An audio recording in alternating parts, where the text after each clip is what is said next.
कांच के एक बड़े बक्से के भीतर सफेद कपड़ों में लिपटी हुई एक मम्मी सीधी लेटी है। उसका चेहरा पतली पट्टियों से ढका हुआ है।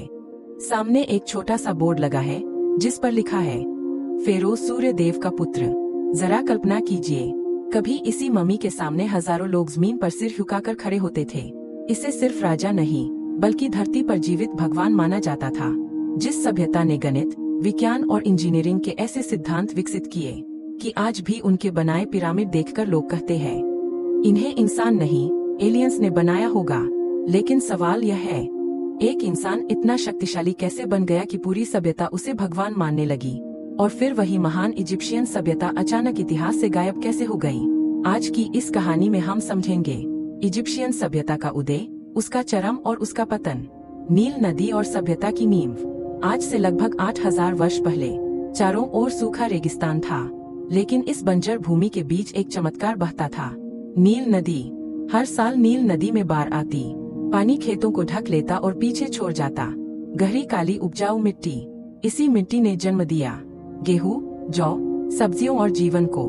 जब दुनिया के दूसरे हिस्सों में लोग भूख से जूझ रहे थे, तब इजिप्ट में अनाज के भंडार भरे रहते थे। और जब पेट भरने की चिंता खत्म हो जाती है, तभी इंसान सोचता है, योजना बनाता है और सभ्यता खड़ी करता है। फेरो का जन्म भगवान राजा, लगभग 3000 ईसा पूर्व। ऊपरी और निचले इजिप्ट नाम के दो अलग राज्य थे। तभी इतिहास में आता है एक नाम, नार्मर, जिसे कुछ लोग मेनिस भी कहते हैं। नार्मर ने युद्ध, राजनीति और शक्ति के बल पर पूरे इजिप्ट को एक कर दिया। यह सिर्फ राजनीतिक एकता नहीं थी, यह एक विचार था, एक राजा, एक शक्ति, एक भगवान। इजिप्शियन मानते थे कि इतना बड़ा कार्य सिर्फ देवता ही कर सकता है। और यहीं से जन्म हुआ फेरो जीवित भगवान का।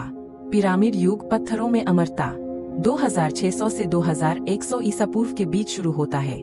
पिरामिड युग गीजा के रेगिस्तान में हजारों मजदूर पत्थरों के विशाल खंड खींच रहे हैं। हर पत्थर कई टन भारी, बिना लोहे के औजारों के, बिना आधुनिक मशीनों के, सिर्फ गणित, खगोल विज्ञान और मानवीय श्रम से ऐसी संरचनाएं बनाई गई जो चारों दिशाओं से लगभग पूर्णतः संतुलित है।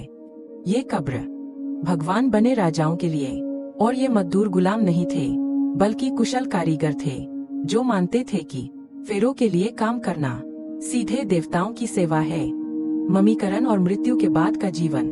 इजिप्शियन मृत्यु से नहीं डरते थे, वे उसे दूसरे जीवन की शुरुआत मानते थे। राजा की मृत्यु के बाद उसका मस्तिष्क नाक से निकाला जाता, अंगों को अलग पात्रों में रखा जाता, लेकिन हृदय शरीर में ही रहता, क्योंकि वही आत्मा की पहचान था। शरीर को सुखाकर, सुगंधित रेजिन लगाकर, पतली पट्टियों में लपेटा जाता, कब्र में रखा जाता। सोना, भोजन, हथियार और चेतावनी, जो इस कब्र को भंग करेगा उस पर देवताओं का श्राप पड़ेगा। पतन की शुरुआत 2100 ईसा पूर्व के आसपास।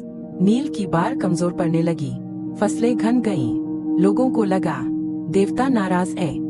स्थानीय शासक बगावत करने लगे, देश टुकड़ों में बंट गया। फिर आए हिक्सोस, जिनके पास घोड़े, रथ और उन्नत हथियार थे। उन्होंने इजिप्ट को पराजित कर दिया। और पहली बार सवाल उठा, अगर फेरो भगवान है तो वह हारा कैसे? नया साम्राज्य और अंतिम चमक। 1500 ईसा पूर्व में इजिप्ट ने वापसी की। तुतमोस, हातशेप्सुत, रामेसेस जैसे शक्तिशाली फेरो आए, मंदिर बने, युद्ध जीते गए। लेकिन अत्यधिक युद्ध, भ्रष्टाचार और आर्थिक संकट ने फिर से नींव हिला दी। क्लियोपेट्रा और अंतिम अध्याय। 50 ईसा पूर्व रोम एक महाशक्ति बन चुका था। क्लियोपेट्रा ने जूलियस सीजर और मार्क एंटनी से गठबंधन किया, लेकिन अंततः हार गई। अपमान से बचने के लिए उसने स्वयं को विषैला सर्प कटवाया।